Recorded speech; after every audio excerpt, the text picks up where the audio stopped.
मी लवकरच तुझ्याशी लग्न करेन. सम्राटचं बोलणं पूर्ण व्हायच्या आतच अनुजा अचानक निष्काळजीपणे म्हणाली, 1 मिनिट, तू काय बोलतोयस? मी कधी तुला सांगितलं की मला तुझ्याशी लग्न करायचं आहे? हे ऐकताच सम्राटला मोठा धक्का बसला. त्याच्या पायाखालची जमीन सरकली. त्याला तिच्या शब्दांवर विश्वासच बसत नव्हता. तो आश्चर्याने तिच्याकडे पाहत राहिला. अनुजा उठत म्हणाली, असं काय बघतोयस? मी कधी म्हणाले का की मला तुझ्याशी लग्न करायचं आहे? ती खोलीत फिरत बोलत होती. सम्राट, जो आत्तापर्यंत स्वतःला आवरत होता, अचानक उठला आणि जोरात तिचा हात पकडून तिला आपल्याजवळ ओढत म्हणाला, काय बडबड करतेस तू? काय अर्थ आहे याचा की तुला माझ्याशी लग्न करायचं नाही? अनुजा त्याच्यापासून दूर जाण्याचा प्रयत्न करत म्हणाली, बडबड नाहीये ही.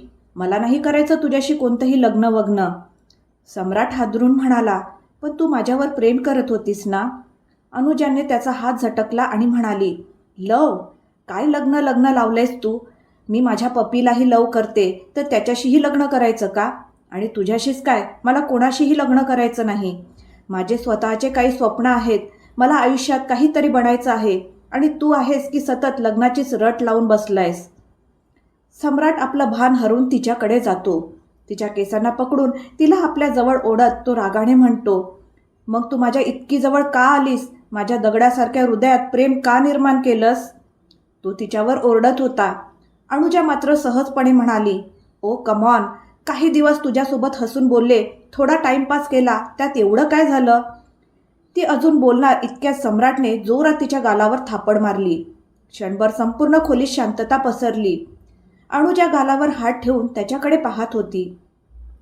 चापट इतकी जोरात होती की तिच्या गालावर त्याच्या बोटाचे ठसे उमटले होते. पुढच्या क्षणी सम्राटने तिचा गळा पकडून तिला भिंतीला टेकवलं आणि संतापाने म्हणाला, हाऊ डेअर यू? माझ्या भावनांशी खेळायची तुझी हिंमत कशी झाली? माझ्या फिलिंगचा मजाक उडवलास तू. कोण दिला तुला हा हक्क? तो तिचा गळा दाबत होता. त्याला स्वतःचंच भान राहिलं नव्हतं. अनुजाची अवस्था खराब झाली होती. तिच्या डोळ्यातून अश्रू वाहत होते, पण तरीही ती त्याला थांबवत नव्हती. सम्राट तिच्याकडे पाहत मनातच म्हणाला, मी हे काय करतोय? ती मरेल. क्षणात त्याने स्वतःला सावरलं आणि तिचा गळा सोडला. पण त्याचा राग अजूनही शांत झाला नव्हता. अनुजा छातीवर हात ठेवून जोरजोरात श्वास घेत होती. सम्राटने रागाने भिंतीवर एक मुक्का मारला आणि पुन्हा तिचा चेहरा पकडून म्हणाला, लाज नाही वाटली तुला? माझं हृदय तोडताना एकदाही विचार केला नाहीस. मी तुला काय समजलो? आणि तू? अनुजाने त्याचा हात झटकला आणि कठोरपणे म्हणाली, बस, खूप बडबड झाली तुझी आणि खूप ऐकलं मी. मी कधी सांगितलं होतं का तुला की मला तुझ्याशी लग्न करायचं आहे? नाही ना? तुझ्या डोक्यात गैरसमज झाला असेल तर त्याला मी काय करू? आता तो गैरसमज घे आणि इथून निघ. Get out. लग्न झालंय ना तुझं? जा तुझ्या बायकोकडे. माझं डोकं खाऊ नकोस. ती चेहरा वळून उभी राहिली. तिच्या या वागण्याने सम्राट पूर्णपणे तुटून गेला. तो डोळ्यात संताप आणि वेदना घेऊन म्हणाला, आय हेट यू अनुजा. जितकं प्रेम केलं होतं तुझ्यावर, त्याहून जास्त आज तुझा तिरस्कार करतो. इतकं की तू कल्पनाही करू शकणार नाहीस. यापुढे कधीच माझ्यासमोर येऊ नकोस. तो वाक्य पूर्णही करू शकला नाही आणि बाहेर निघायला लागला. दरवाजाजवळ जाऊन तो थांबला. मागे वळून पाहिलं. अनुजा अजूनही दुसरीकडे तोंड करून उभी होती. तो हळू आवाजात पण वेदनेने म्हणाला, एक गोष्ट लक्षात ठेव अनुजा, जितकं मी तडपेन तितकी तूही तडपशील. माझ्याशिवाय तुला कधीच आनंद मिळणार नाही. त्याच्या डोळ्यात पाणी आलं आणि तो रागाने तिथून निघून गेला. बाहेर पलक आत्तापर्यंत लपून सगळं ऐकत होती. सम्राटसाठी तिला खूप वाईट वाटत होतं आणि अनुजावर प्रचंड राग आला होता. ती संतापाने अनुजाकडे जाते. तिच्या खांद्याला पकडून तिला आपल्याकडे वळवते आणि जोरात म्हणते, हे काय केलंस तू अनुजा? काय केलंस? रागाच्या भरात ती तिच्या गालावर थापड मारते. इकडे सम्राट गाडीत बसून निघून गेला होता. तो प्रचंड रागात होता. त्याला ना कुठे जायचं याची जाणीव होती, ना रस्ता कळत होता. तो फक्त वेड्यासारखा गाडी चालवत होता. अनुजाचे कडवट शब्द अजूनही त्याच्या मनात घुमत होते. प्रत्येक शब्द त्याच्या हृदयावर घाव घालत होता. तिचा साधा चेहरा, तिचं हसणं, तिच्यासोबत घालवलेले प्रेमाचे क्षण, सगळं त्याच्या डोळ्यासमोर फिरत होतं. त्याला विश्वासच बसत नव्हता की अनुजा त्याच्यासोबत असं कसं करू शकते. नको असूनही त्याच्या डोळ्यातून एक अश्रू ओघळतो. तो लगेच डोळे पुसतो आणि स्वतःलाच म्हणतो, नाही, तू माझ्या अश्रूंच्या सुद्धा लायक नाहीस अनुजा. तो स्वतःला सावरण्याचा प्रयत्न करतो. इकडे पलक रागाने म्हणत होती, तू काय केलंस अनुजा? त्याचं हृदय तोडलंस तू, जो तुला वेड्यासारखं प्रेम करतो. लाज नाही वाटली तुला हे सगळं नाटक करताना? तुला सम्राटच मिळाला होता का खेळण्यासाठी? अनुजा काहीच बोलत नव्हती. ती तिच्याकडे पाहतही नव्हती. पलक तिचा चेहरा आपल्या दिशेने वळवत म्हणाली, माझ्याकडे बघ अनुजा, मला सांग, असं का केलंस तू? अनुजाने तिचा हात झटकला आणि रडत म्हणाली, मग काय केलं असतं मी? असं म्हणत ती कपाटातून एक फाईल काढते आणि पलकच्या हातात देते. मग थरथरत्या आवाजात ती म्हणाली, ब्रेन ट्यूमर आहे मला, फार थोडे दिवस उरले आहेत माझ्याकडे. हे बोलून ती जोरजोरात रडू लागली. इकडे सम्राट पुन्हा तिच्या आठवणीत हरवतो. ते सगळे क्षण, तिचं प्रेम, तिचं साधं हसू, सगळं त्याला आतून तोडत होतं. पण पुढच्या क्षणी तिचे कडवट शब्द आठवताच तो अजून वेगाने गाडी चालवू लागतो. शेवटी तो जोरात ब्रेक मारतो आणि गाडीतून बाहेर येतो. इकडे पलक ती फाईल वाचत होती आणि अचानक तिच्या हातातून फाईल खाली पडली. ती हादरलेल्या आवाजात म्हणाली, नाही, हे शक्यच नाही. अनुजा तिच्याकडे पाहत रडत म्हणाली, आता तूच सांग, मी काय चुकीचं केलं? तो माझ्यावर वेड्यासारखं प्रेम करतो. तो माझ्याशिवाय राहू शकणार नाही, मरून जाईल तो. मी काय केलं असतं? हे म्हणत ती खाली बसते. इकडे सम्राट जितका स्वतःला सावरण्याचा प्रयत्न करत होता, तितकंच त्याचं दुःख डोळ्यातून ओघळत होतं. तो आकाशाकडे पाहत जोरात ओरडला, तिरस्कार आहे मला या प्रेमाचा, तिरस्कार आहे मला प्रत्येक मुलीचा. हे म्हणत तो गाडीला टेकून रस्त्यावरच खाली बसला. इकडे अनुजा अजूनही जमिनीवर बसलेली होती. ती स्वतःशीच पुटपुटत होती, मी काय चुकीचं केलं? पलक अजूनही धक्क्यात होती. अनुजाची अवस्था पाहून तिच्याही डोळ्यात पाणी आलं. ती तिच्या बाजूला बसली. अनुजा रडत म्हणाली, माहितीये तुला, मला हे कधी कळलं? तिच्या डोळ्यातून पुन्हा अश्रू वाहू लागले. आज सकाळी जेव्हा सम्राटचं लग्न होत होतं, सकाळी मी डॉक्टरांकडे होते आणि रिपोर्ट माझ्या हातात होता. ती थरथरत्या आवाजात पुढे म्हणाली, डॉक्टरांनी सांगितलंय की माझ्याकडे फक्त काही दिवसच उरले आहेत. ती क्षणभर थांबली. मला मरणाची भीती वाटली नाही, पण पहिला विचार सम्राटचाच आला. तो माझ्याशिवाय कसा राहील? तो पूर्णपणे तुटून जाईल आणि मी त्याला तुटताना पाहू शकत नाही. म्हणून त्या क्षणी मी देवाकडे प्रार्थना केली की माझ्या सम्राटच्या आयुष्यात कोणीतरी येऊ दे, जो त्याला समजू शकेल, त्याला सावरू शकेल. आणि त्याच वेळी ती मुलगी त्याच्या आयुष्यात आली. पलक हळू आवाजात म्हणाली, पण तू त्याला खरं सांगू शकत होतीस ना? अनुजा लगेच म्हणाली, नाही पलक, सम्राटला सत्य कळायला नको, माझ्या मृत्यूनंतरही नाही. पलक चकित झाली, पण अनुजा, हे सगळं? अनुजा डोळे पुसत म्हणाली, खूप विचार करून मी हा निर्णय घेतलाय. मी सम्राटचा तिरस्कार सहन करू शकते, पण त्याला तुटलेलं, हरलेलं पाहू शकत नाही. तो मला धोकेबाज समजेल, मग तो मला विसरेल, आणि जेव्हा तो मला विसरेल तेव्हाच तो त्या मुलीसोबत नव्याने आयुष्य सुरू करेल. ती थोडी थांबली, मग म्हणाली, विराटने त्या मुलीबरोबर खूप चुकीचं केलंय. दोघांनाही सारखंच दुःख मिळालंय. कदाचित ते एकमेकांचा आधार बनतील. पलक हळू आवाजात म्हणाली, तुला वाटतं हे सगळं इतकं सोपं असेल? सम्राट तुला विसरेल? तो फक्त तुलाच प्रेम करतो. तो दुसऱ्या कुणावर कधी प्रेम करू शकेल का? अनुजा उठली आणि खिडकीजवळ जाऊन उभी राहिली. मग हळू आवाजात म्हणाली, नाही माहीत, मला काहीच माहीत नाही. पण जर देवाने त्यांना एकत्र आणलं असेल तर काहीतरी विचार करूनच आणलं असेल. नाहीतर बघ ना, ज्या दिवशी त्याचं लग्न झालं त्याच दिवशी मला माझ्या आजाराबद्दल कळालं. याचा अर्थ मी त्याच्या नशिबातच नव्हते. पलक तिच्या जवळ येऊन तिच्या खांद्यावर हात ठेवत म्हणाली, तू नीट विचार केलायस ना? अनुजाने एक दीर्घ श्वास घेतला आणि म्हणाली, देवाने मला विचार करायला वेळच दिला नाही. जे योग्य वाटलं ते केलं. किमान सम्राट मला विसरून आपल्या पत्नीबरोबर आयुष्य सुरू करेल. तो तरी आनंदी राहील. पलक तिच्याकडे पाहत हळूच म्हणाली, पण तू राहू शकशील त्याच्याशिवाय, ज्याने तुला इतकं प्रेम केलं? आता त्याचा तिरस्कार तू सहन करू शकशील? हे ऐकताच अनुजा पलकच्या मिठीत शिरून रडू लागली. मी काय करू पलक? त्याचा तिरस्कार मी सहन करू शकते, पण त्याला संपताना, तुटताना पाहू शकत नाही पाहू शकत. पलक तिच्या पाठीवरून हात फिरवत तिला शांत करत होती. अनुजाने आपल्या दृष्टीने योग्यच केलं होतं. तिने स्वतःसाठी सम्राटच्या मनात द्वेष निर्माण केला. जेणेकरून तो सुहाणीसोबत आपल्या नात्याची नवी सुरुवात करू शकेल. पण तिला हे माहीत नव्हतं की तिच्या या एका निर्णयामुळे सम्राट पूर्णपणे बदलून जाईल. त्याच्या मनात प्रत्येक मुलीबद्दल तिरस्कार निर्माण होईल, अगदी सुहाणीबद्दलही. तो आधीच प्रत्येक गोष्टीसाठी सुहाणीलाच दोष देत होता आणि आता तर तो पूर्णपणे दगड झाला होता. रात्र खूप गडद झाली होती. सुहाणी बेशुद्धपणे खोलीच्या एका कोपऱ्यात जाऊन बसली होती. तिच्या पायाला जखम झाली होती. तिला अजूनही नीट आठवत नव्हतं की तिचं लग्न कोणाशी झालंय. ती सगळं विसरली होती. विराटने दिलेल्या धोक्याने ती इतकी हादरली होती की तिला स्वतःचंही भान नव्हतं. ती रडत पुटपुटत होती, का विराट, का? माझी काय चूक होती? फक्त इतकंच ना की मी तुझ्यावर विश्वास ठेवला, तुला जीवापाड प्रेम केलं, यासाठी इतकी मोठी शिक्षा दिलीस तू? यापेक्षा मला मारून टाकलं असतंस. ती गुडघ्यात डोकं ठेवून रडत होती. इकडे अनुजा, तिकडे सम्राट आणि इथे सुहाणी. तिघेही वेगवेगळ्या ठिकाणी पण एकाच वेदनेत तडपत होते. तिघांच्या नशिबात फक्त वेदना आल्या होत्या. कुठे नेणार आहे त्यांना त्यांचं नशीब, काय वळण घेणार आहे त्यांचं आयुष्य, हे कोणालाच माहीत नव्हतं.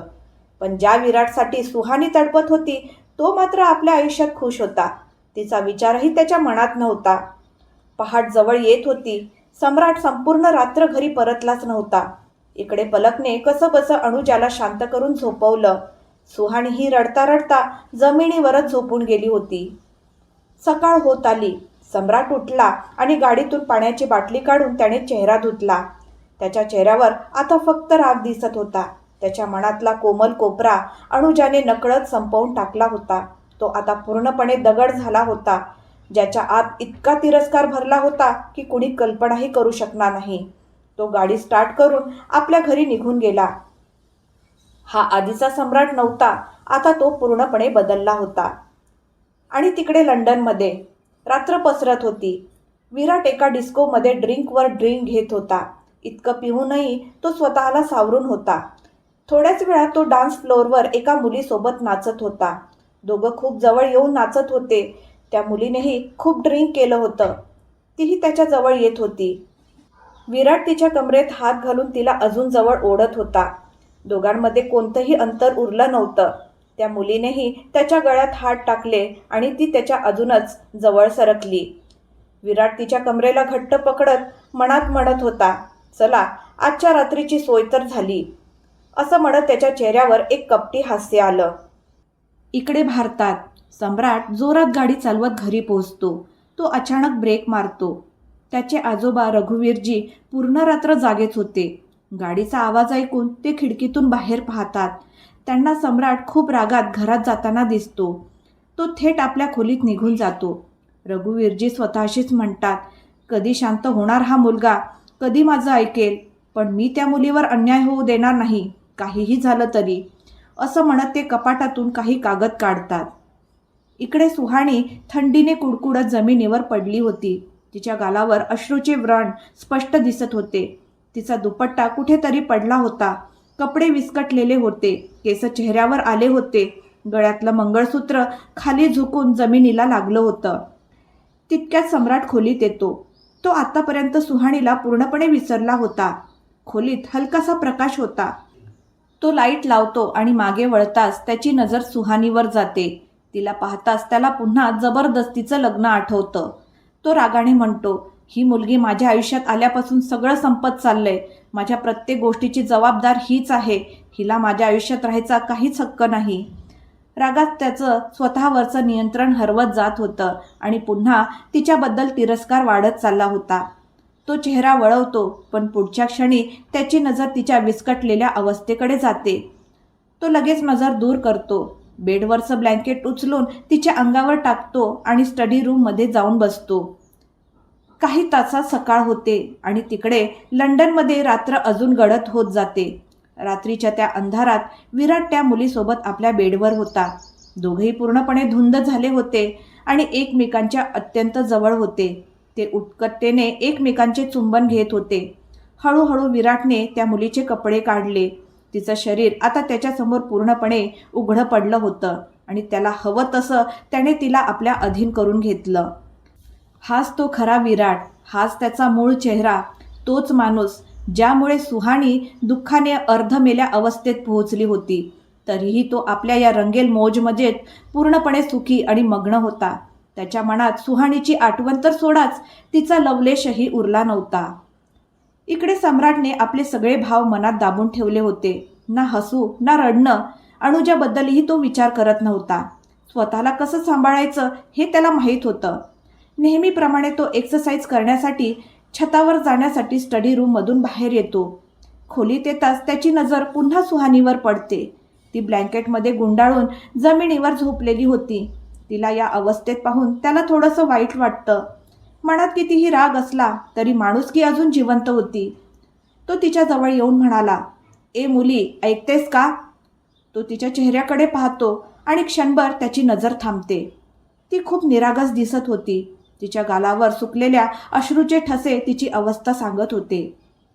तो पुन्हा म्हणतो, ए उठ, आणि हलकं तिच्या गालावर थाप देतो. अचानक अनोळखी आवाज आणि स्पर्शाने सुहानी दचकून उठते आणि बसते. सम्राट तिच्यासमोर उभा असतो. सुहानीने गोंधळून त्याच्याकडे पाहिलं. तिला काहीच आठवत नव्हतं. ना सम्राट कोण आहे, ना तिचं त्याच्याशी लग्न झालं आहे. मग ती खोलीकडे नजर फिरवते आणि अचानक सगळं आठवतं. विराटचा विश्वासघात, त्याचं लग्नातून पळून जाणं. मग तिचं मन पुन्हा भरून येतं. सम्राट कठोर आवाजात म्हणतो, उठ इथून आणि बेडवर जाऊन झोप. पण सुहानी काहीच बोलत नाही, ना ती तिथून हलते. जणू तिला काही ऐकूच येत नव्हतं. सम्राट पुन्हा चिडून म्हणतो, मी काय बोलतोय, ऐकू येतंय का? तरीही ती शांतच. मग तो जोरात ओरडला, बहिरी झाली आहेस का? त्याच्या आवाजाने सुहानी घाबरून गेली आणि ब्लँकेट घट्ट पकडलं. तिने हळूहळू उभी राहण्याचा प्रयत्न केला, पण पायाला दुखापत असल्यामुळे ती नीट उभंसुद्धा राहू शकत नव्हती. ती एक पाऊल पुढे टाकते आणि डगमगते. ती पडणार इतक्या सम्राट तिला पटकन पकडतो. त्याचा एक हात तिच्या कमरेभोवती जातो आणि तो तिला जवळ ओढतो. त्याच्या डोळ्यात अजूनही राग होता. सुहानी वर बघते. त्याच्या लाल भडक डोळ्याकडे पाहून तिच्या तोंडून शब्दही फुटत नव्हते. सम्राट तिचा दुसरा हात घट्ट पकडतो आणि मग एक शब्दही न बोलता तिला बेडकडे घेऊन जातो. सुहानी अजूनही काही समजण्याच्या अवस्थेत नव्हती. चालताना अचानक तिची नजर समोरच्या आरशावर जाते. ती थांबते एक क्षण आणि तिचं सगळं जग बदलून जातं. आरशात दिसत होतं तिच्या कपाळातलं कुंकू, गळ्यातलं मंगळसूत्र आणि अंगावरचा नवरीचा जोडा. ती थरथरत्या आवाजात म्हणते, हे हे कुंकू, हे मंगळसूत्र, म्हणजे माझं लग्न.